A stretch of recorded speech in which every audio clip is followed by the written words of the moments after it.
Well, here we are again. Oh, great. I love this. I love this. I Yeah, love this. yeah. Good. So I'm Michael Rosenbaum, and I'm an alternative healer, a hypnotherapist, spiritual development coach, and someone who just loves to talk about, immerse myself in, and help others to discover our authentic self or our inner nature and all the myriad ways in which that expresses itself. And I'm here with my good friend, Ellen Siegel, who we've been on this spiritual journey together now for close to 20 years Mm, in our wow. spiritual school together. And we share all kinds of things. It's just, you know, having a spiritual friend in this world who you can talk to about these Mm, things mm, is mm. just such a blessing. So I hope you have the same, who's ever listening, or you cultivate that because it's so important to further our education and our energy and just really enjoy it because these things are not things that you can necessarily talk about with everyone, Right. so nor would it be appropriate. Yeah, yeah. So, as Michael said, I'm Ellen Siegel, and I'm a clinical social worker who's grown into a spiritual guide, spiritual life coach, personal growth advocate.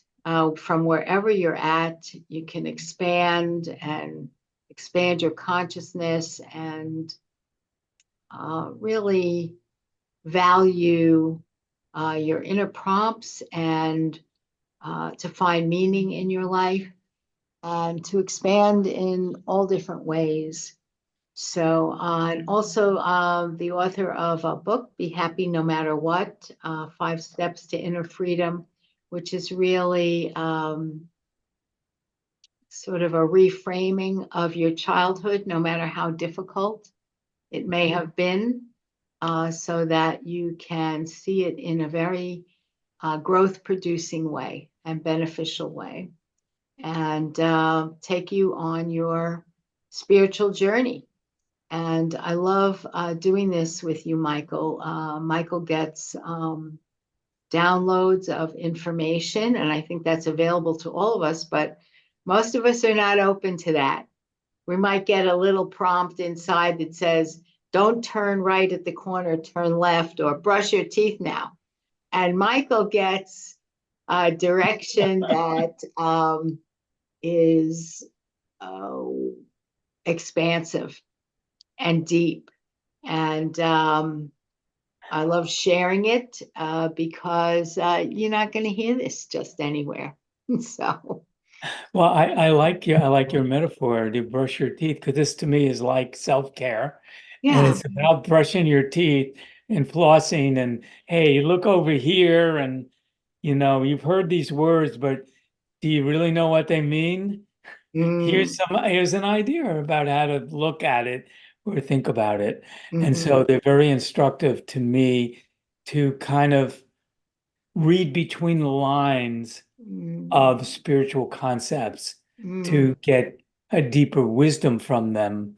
So very useful for me. And we find that when I share these with others, that it also percolates something inside of them that's useful, gets you uh, pondering, contemplating, thinking about things maybe in a different way, and get out of a belief about something into an experience of something or a deeper understanding of something.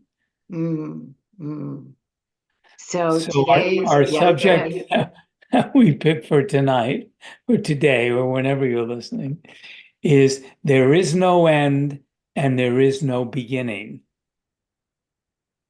So I don't know about you, but when my conscious mind hears that, it's like, what are you talking about? How could there be no beginning? How could there be no end? It makes no sense to our conscious mind, right? And then when I've read things like that and spiritual texts and books and things, I just take it either as a metaphor or it's just something beyond my understanding, not exactly why I'm being told that, what I'm supposed to do with that.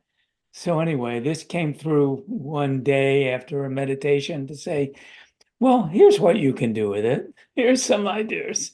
So I don't know what does that mean to you when you hear those words?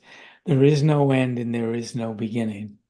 Well, I think in my life, it sounded very interesting, um, not believable, and wondering that, growing up in a, um, I'll call it a concrete world, um, cause and effect. I don't know, we learned that stories have beginnings, middles, and ends. Sort of learned that the way it looked is that life starts with birth and you live through it and it ends with death. And I don't know, that seems to be what everybody accepts. And, so we're brought up with that. So I think it's been hard for me to grasp in a practical way. In a storybook way, I could grasp it, but in a practical way, if I if that's true, what does that mean about how I've lived my life and the way I think things are? So I think some people could shy away from even considering it because it could upset the structure of the way we've set up our lives. So, I also think that some of us come to it more gradually than others, maybe as we develop wisdom over time. Um, Nevertheless, this piece that Michael's going to read is very telling about this and very practical. And I really like practical. So, Okay. okay. And I was just thinking that, in science, the beginning was called the Big Bang, right? And Mm, then, and the universe is expanding outward. But at some point, is it going to implode inward? And then is there going to be an end? Right. And that's, I think, most of my fears come out of this idea of a mm, beginning and an end. mhm, So, okay, I had a beginning, I was born, if you're only looking at this life, but I'm going to have an end. And a lot of people fear death because they think it's an end. But even if you believe in the afterlife or you think there's something else happening, is there going to be an end to that at some point, mhm. people's minds? And where did I start? Right. If there's an afterlife, is there a before life? Mm, So these questions kind of bounce around and you're not sure what to do with them. These are something Ellen and I have pondered long and hard for a long time as we've mhm. learned, what does that really count? So this is kind of another look at that, and it is Mhm, maybe practical. So just before we start reading, think of it in this way that um, something that has a beginning and an end has form to it, mm, has a form. Something forms, it exists, and then it disintegrates, right? That's in our world. Nature's like that. There's a beginning, things are born, and then they grow and mature, and then they begin to have an ending, right? And they dissolve, right? And we see little endings, like if you look at a tree, a fruit tree, um, mm, it grows and then it bears fruit and then the fruit dies and then it bears some more fruit. But at some point, the tree dies. It's all in form. But just consider that there's another part of us that is formless. that doesn't have a form. Hard as that maybe to conceive. And it's the part that doesn't have a form that doesn't have a beginning or an end. At least that's my understanding. So just as a little preface here. So I just want to add this piece that for me, that is easiest to grasp when I think of it, that it's consciousness that doesn't have a form. And, I mean, people debate this all the time, but that's one way I think about it, because I'm aware of consciousness located here, so to speak.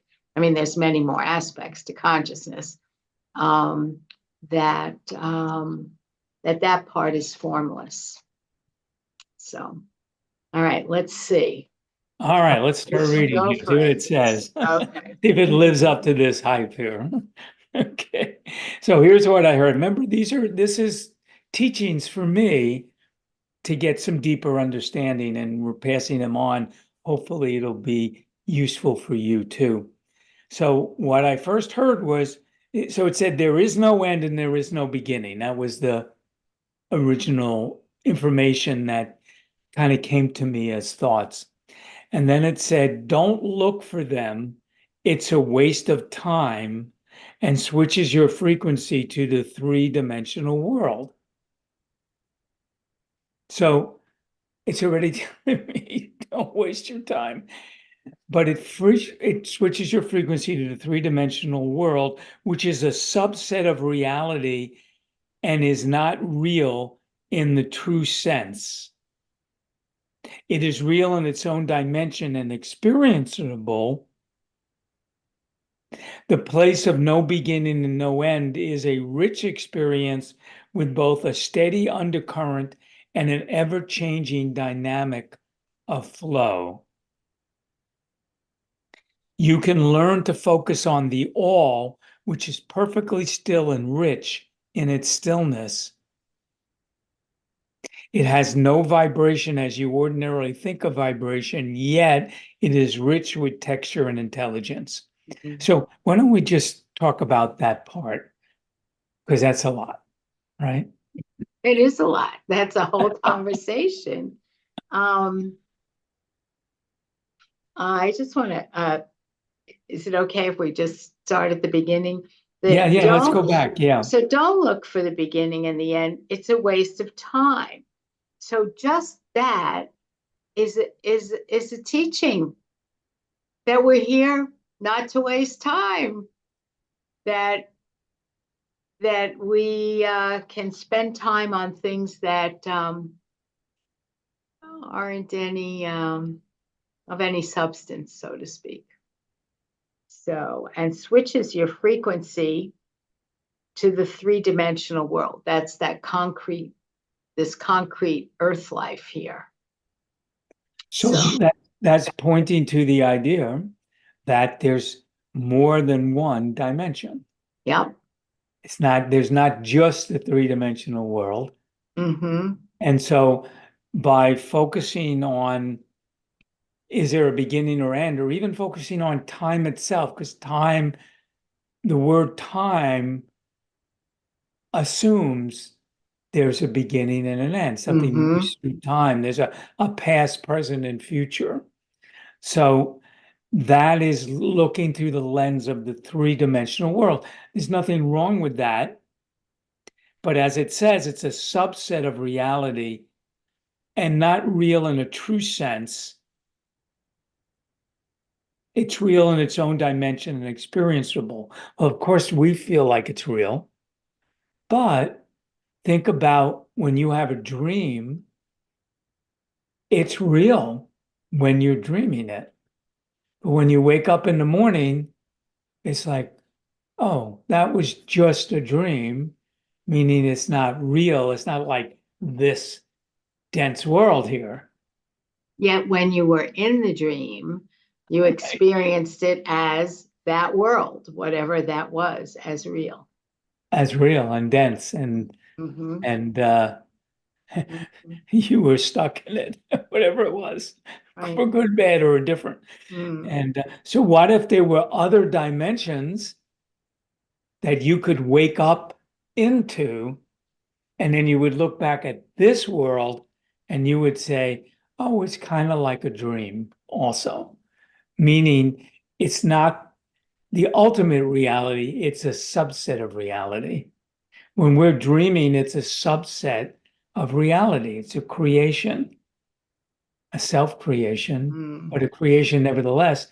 And this world, from a higher dimension, would look that way also. At least for me, when I've traveled to other dimensions, that's what it felt like to me Hmm. when I was in that altered state.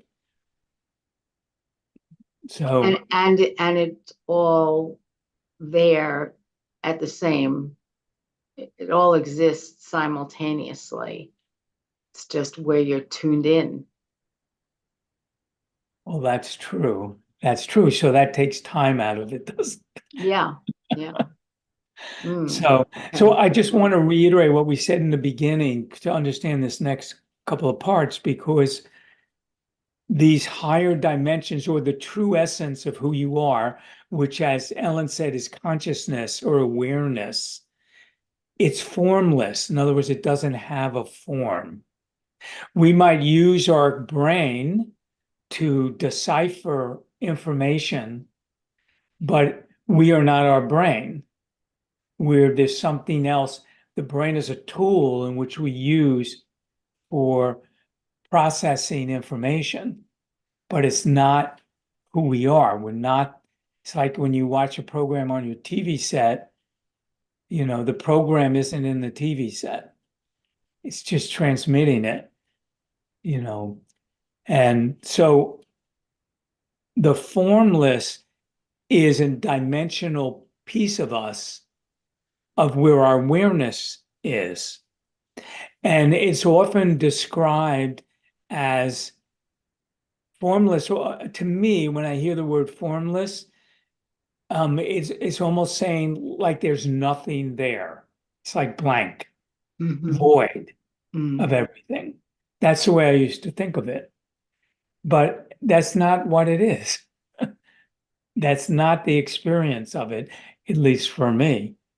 So it goes on to say that the place of no beginning and no end, which is really talking about this formless place, is a rich experience with both a steady undercurrent and an ever-changing dynamic of flow.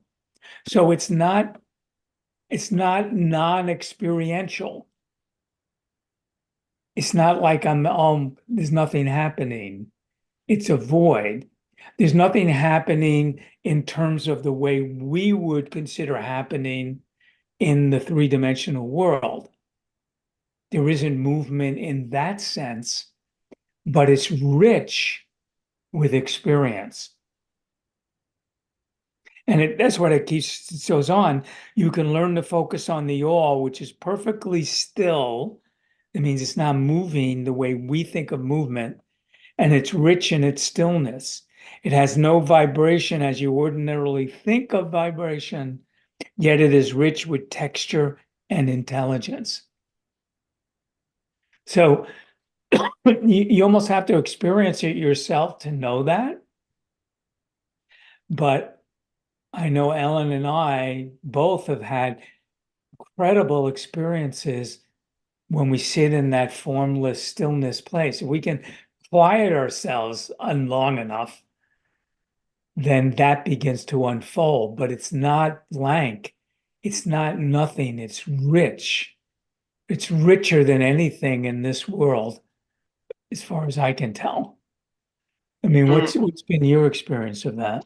well, and I was going to say that upon hearing this, if this is not something that you've been aware of or heard about, knowing this and hearing it invites you to be open to experiences along those lines.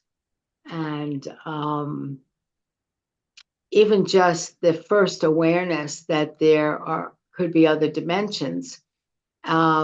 And often, um, one way to get in touch with that for yourself, if you haven't been in touch with that, is to notice certain things that have happened in your life, whether it's deja vu or a knowing about something, or even an intense hunch that comes about, awarenesses that come to you. Um, there are different kinds of things that indicate um, that there are other dimensions.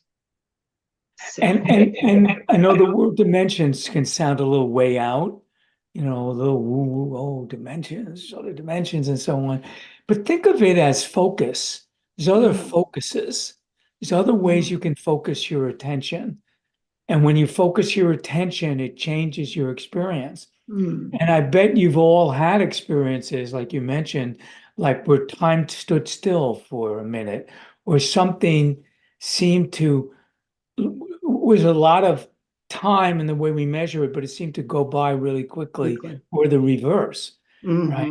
Or you got so deeply involved in an experience that it became rich because you focused in a different way. So other dimensions are really other focuses, other ways to focus. Because whatever you focus on, wherever you put your focus, that's what emerges or unfolds in your experience. And think of it, there's an outer world, which is that three-dimensional world, and there's an inner world. I don't mean in your body, I mean in your inner experience.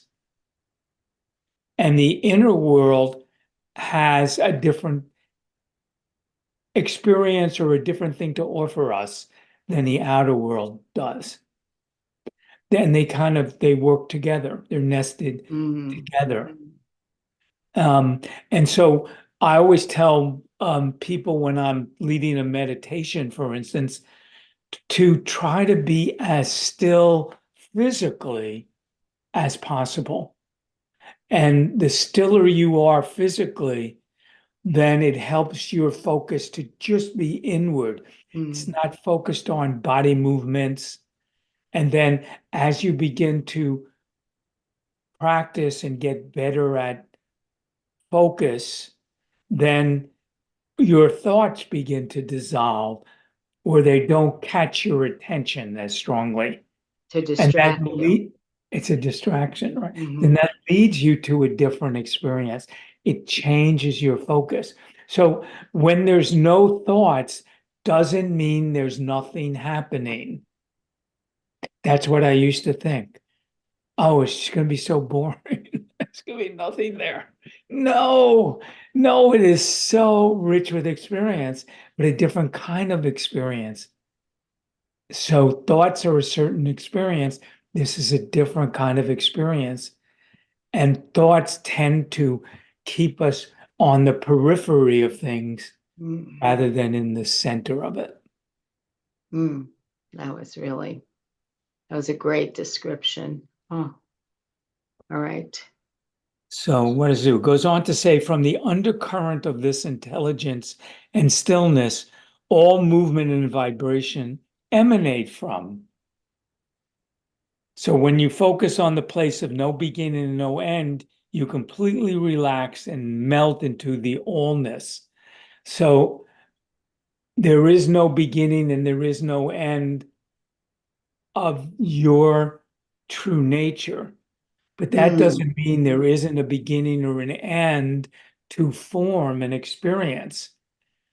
There is, but it comes from that center place.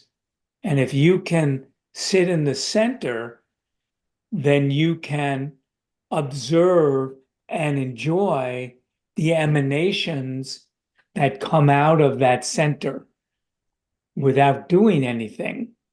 It just comes because it just emanates from that.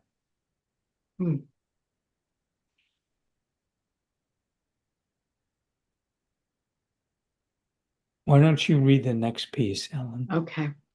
From this place, there is no fear, no desire to be anywhere else, just the melting experience of all inclusiveness and love. Not a care in the world, so to speak, but blistering awareness, penetrating awareness, aliveness in its basic form. Nothing can escape this awareness. This love for it blends into the one. The experience of no fear and no desire to be anywhere else, just melting into all inclusiveness and love. This is a healing balm. This is something that many of us are looking for as something to help us in our everyday lives when our thoughts are restless and our focus is distracted and there are so many things going on, that going to this experience of no end and no beginning, finding that there is a place where there is no fear, where you can be content to be right where you are. And there's a beautiful expression, melting experience of all inclusiveness and love. Just though that line is a meditation right there, a contemplation right there. And the other thing I wanted to share about this, the downloads. There are the words, which convey so much richness. And then there's the energy. So as you're listening to this, I invite you to be open to the energy that's coming through it, that came through to Michael, that is for us all. So, not a care in the world. All right. So now this next part really sparked me, Michael. So what do you say about this blistering awareness, penetrating awareness? What can you say about that? It's to me, when I can get in that place, it's riveting. It's like you're just so present in the moment with whatever is it unfolding and enjoying that, melting into that experience. You're it is you, and it can have many different iterations. That's the beauty of it. So sometimes I'll feel energetic, like electrical impulses, and I can kind of feel that and enjoy that. Other times I'll feel this feeling of being held in loving arms. There's no arms, but I feel like I'm being held in loving arms. Sometimes I'll get a visual of something, some light or some movement of lights, and it's all an expression of that unfolding. It's not the visual that's important. It's not the energetic that's important. It's that riveting feeling of being just so focused, nothing could disturb you. Nothing could take your concentration away from that riveting experience. And I just so enjoy that when that happens. It doesn't happen all the time, but when it does, it is just feels life-changing to me. And it just comes out of stillness. Just be willing to be perfectly still, physically, mentally, emotionally, and focused on that and bringing yourself, back to that focus. Wow. Mm, mm, So so beautiful. it almost feels to me like I'm one and I'm many at the same time. They're happening simultaneously, Mhm, mhm, mm, like a kaleidoscope. It's mm, just it's very, I find it very interesting. mm, And I think this next paragraph is really, this is so important to me personally, because it says when you're willing to be the one, then there's no fear of blending into the one. mhm, mhm, The fear of blending into the one and dissolving is the basis of all underlying fears. When you can be the one, there's no fear. So I have noticed in me, in my spiritual unfolding, that every time there's like an opportunity to blend and lose some part of myself into something greater, there's a part of me that holds back a little bit. It's afraid that I'm going to die. I'm going to lose mm, consciousness. I'm going mm, to lose my consciousness. I'm going to lose my identity of who I am. Who am I going to become? Will I know who I am? Am I lost? I mean, I don't necessarily hear those words, but that's the feeling, that's the fear mhm, that comes up every time when there's a new invitation to blend in a deeper way. But every time I've done that, I never lost myself.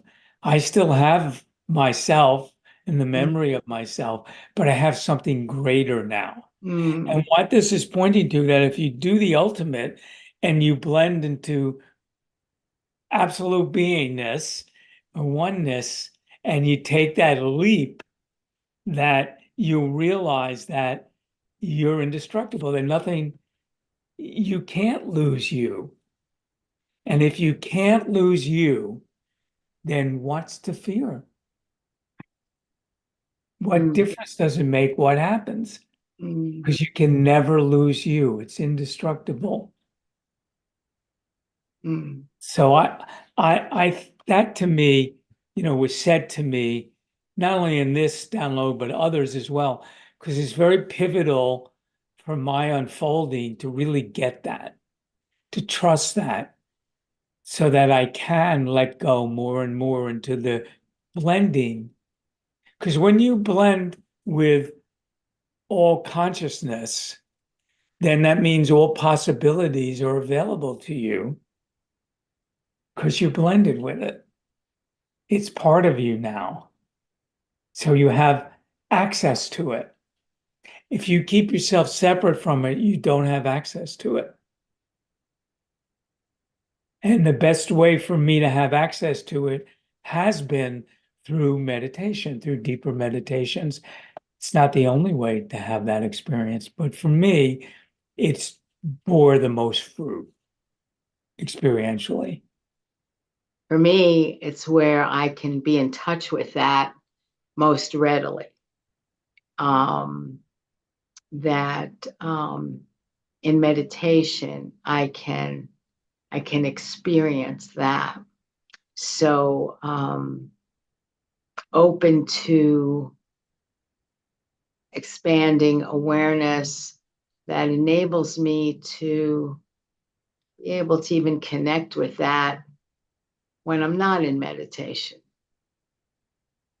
Right. which is a challenge because everything here is like shiny objects and things to pay attention to and distractions. Ultimately, I can say for myself as a goal, certainly expanding the meditative opportunity, um, which I think I resisted a long time with lots of excuses, not enough time, can't sit still, whatever that is, and then have had different teachers and teachings that help me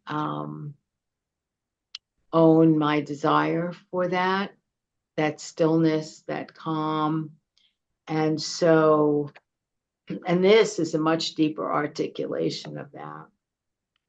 And then certainly in our hypnotherapy practices, all our trainings over the years, letting go of fear, not letting go of attachment to self-demeaning thoughts and behaviors and not niceness to other people. That being in this place, it's a real place, no fear, no desire to be anywhere else. And that is the heart of fear. And so this is embracing this is a real doorway to inner freedom. I don't even know how else to express that. Liberation. When you can be the one, then there's no fear about losing oneself, because you are that larger self, so to speak. And then that part where we don't lose our the unique aspects,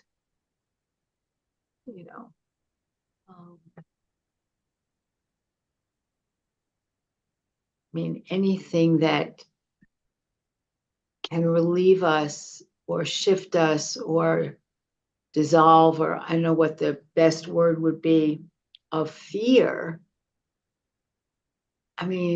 seems like the answer. There used to be I think it was in the 70s or the 80s, something like the answer is love. That was like a thing, which really was about oneness, and the answer to, troubles and fears is really to recognize oneself in the larger oneness. And the idea of perception I had mentioned is when you develop this perception, which for us happens most readily through meditation, doesn't have to be that way. But if you practice that over and over again and you get used to that perception, then you can bring that perception into your three-dimensional world. And so you can hold the remembrance of that, and it changes how you operate in this world, because you're not looking for this world to provide you with that, because it doesn't. So it's not designed to do that. So the last part kind of talks about that, says you are indestructible and ever-present awareness and intelligence. Indestructible, ever-present awareness and intelligence. That's who you are. Everything else is play.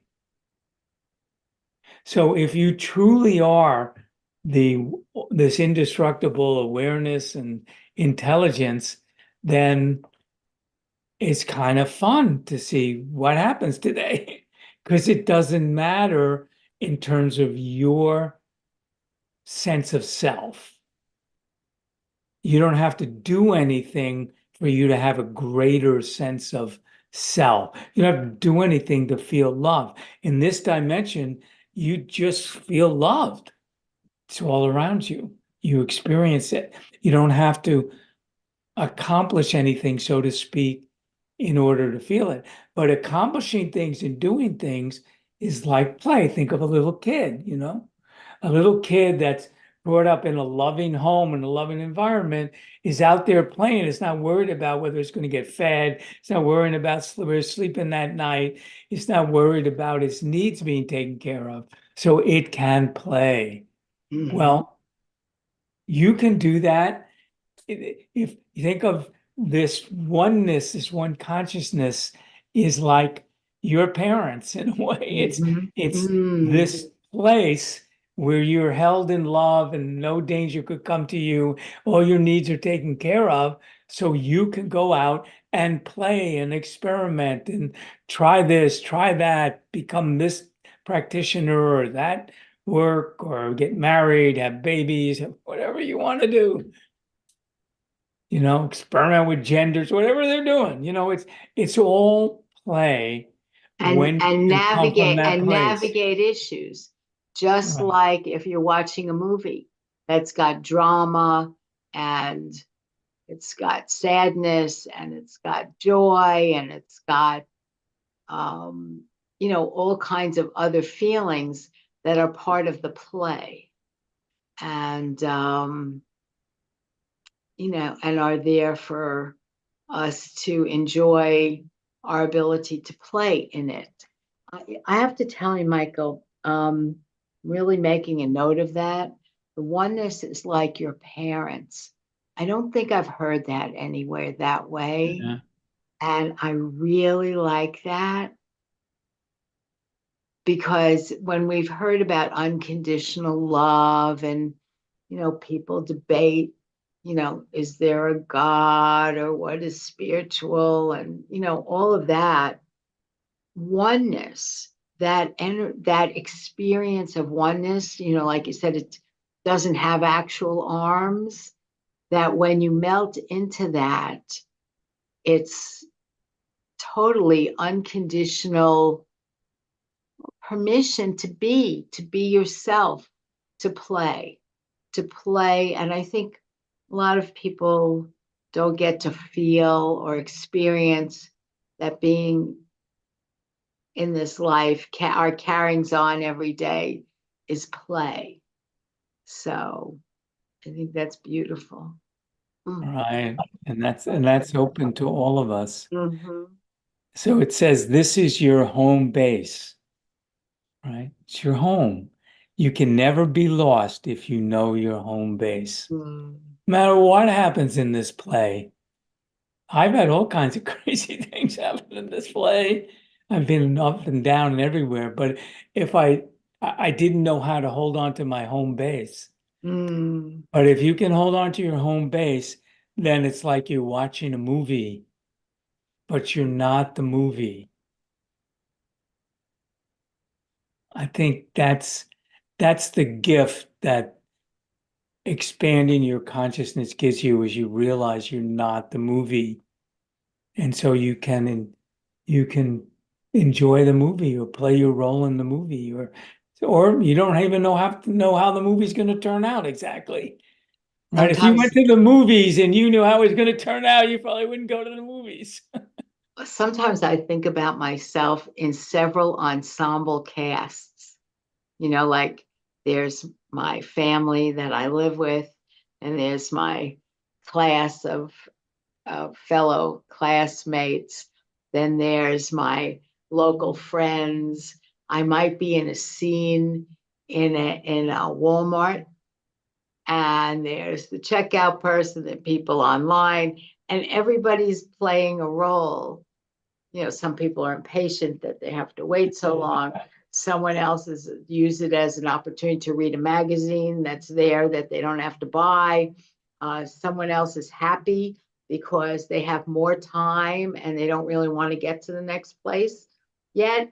And it's just when you think about it that way, that we're all characters and we're playing, and you play your part with whatever lines come to you. And then after a while, you can actually, if you think about it that way, when you take all this and bring it to our everyday lives, you can actually think about, how do I want to play this part?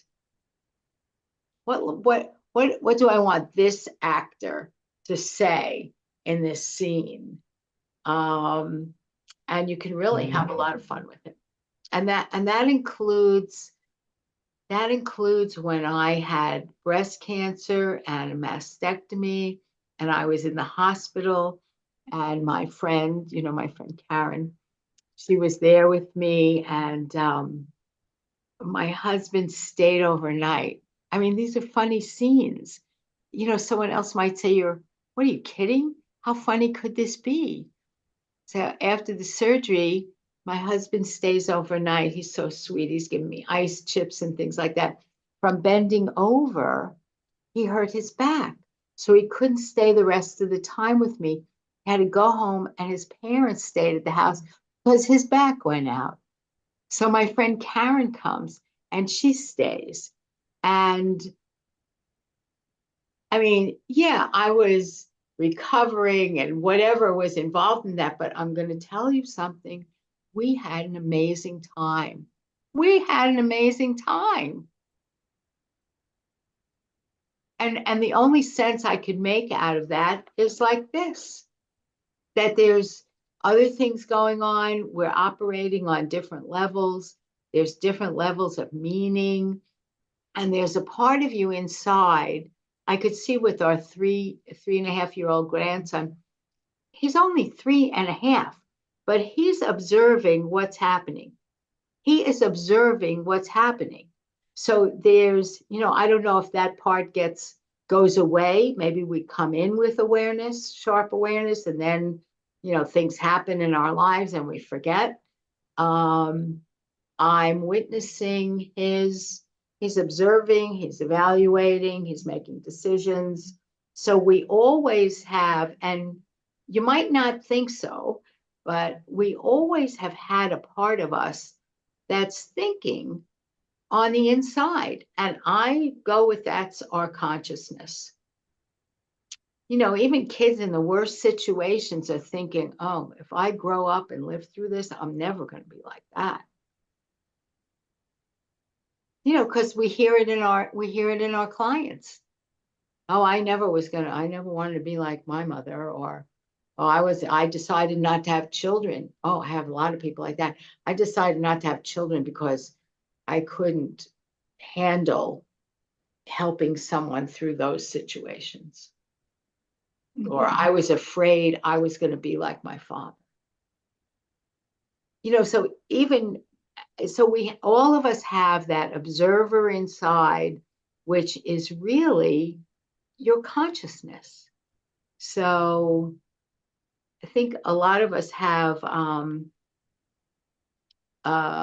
access to this kind of a concept that we just are now in a position to activate, to really contemplate. There is no end and there is no beginning. So if I take that seriously, how does that change my life, affect my life? Even if I had a teacher once who said, it's all right to let yourself be wrong, because I will say to you that there were about 4 or 5 times in my life where I had what I thought was a pretty good idea about what's happening and how it's happening. And then I have an awareness like this that debunks everything. And all of a sudden it's like, oh my God, now I see a truth. And then all the substructure of the way I had organized, the way I saw my life, sort of came down like a house of cards, because once I had a truth, oh, like that wasn't true. Then I thought that, and that wasn't true. And oh, I was making excuses about that, and whatever it was. And then this teacher gave us permission. I took it as permission. It's like, all right, it's all right to let myself be wrong. Yeah, I was wrong about that. And I was wrong about this. And now what? And then you're open to a whole new way of living, a whole new way of living. So how does this practically affect your life? I'm thinking about what you just said about making a choice. What am I going to do in this moment? What role am I going to play? if you could understand and feel like you had this home, you were loved, you were indestructible, you were cared for, your needs were always taken care of, there's nothing bad that could ever really happen to you. From that place, I make completely different choices than from a place where I need to have this needs to happen, that person has to treat me this way to make X amount of dollars. I have to, when I think like that, it's a totally different energy and it's not play. But when I feel like everything's being taken care of inside of me, when I can reach to that place and keep coming back to that well, then I make different choices with people, different choices about life. I can really play. I can be left to just play, and the choices I make are completely different than when it comes from a place of need. So if I come from the idea there's no beginning, there's no end, that I'm consciousness, I'm formless, there's in that place, there's all the love I need, all my needs are taken care of, I'm indestructible. If I can know that as I lead my life, then life does become a play of consciousness that can be thoroughly enjoyed. So I would say I enjoy the three-dimensional world much more than I ever enjoyed it years and years ago because I can come from that point of view. I'm not detached from it. I don't think there's anything wrong with enjoying a good meal or sexuality or whatever. You go and watching a movie, you go and, or a hike or taking a trip somewhere, or I can enjoy that much more fully because I can understand who I am as consciousness, as formless in a way that has no beginning and no end. It really helps me enjoy and play with the form that's here. I mean, it's a great thing. So I think And that that is a beautiful um, pulling together of this. Um, it's more than information. I don't even know what beautiful word to give it. So, and we both help people do that, find their way to do that. And so, Michael, if someone wants to reach you, how do they find you? well, the best way is probably on my website, which is alternativechoices.org. It's alternativechoices.org, not .com, .org. There's a contact form there, a phone number, and you can reach out to me. And I do offer a free meditation every couple of weeks, spiritual type meditation. So if you contact me, give me your email, I'll put you on the list and you can come join us. And we can explore together ways to develop the sense of who you really are and remove the obstacles to that. Beautiful. And if anybody's wants my help, you could reach me at behappynomatterwhat.com. There's also a contact form there. And or Ellen at behappynomatterwhat.com. And this has been great. I'm so glad that we did this, Michael. This one Yeah, in particular. I'm yeah. so glad. And I do want to make a little plug for Ellen's book, Be Oh, Happy No okay. Matter What, because Okay. it's so easy to understand, down to earth, practical knowledge about how to step out of the herd or the old programs into a spacious you. So I highly recommend it, to read that and you get to feel Ellen's energy and get to know her point of view and how she does help people. Yeah. Well, thanks. All right. And this has been great. Glad you could join us. And Till Hope to next see you time. next time. Yeah. Okay.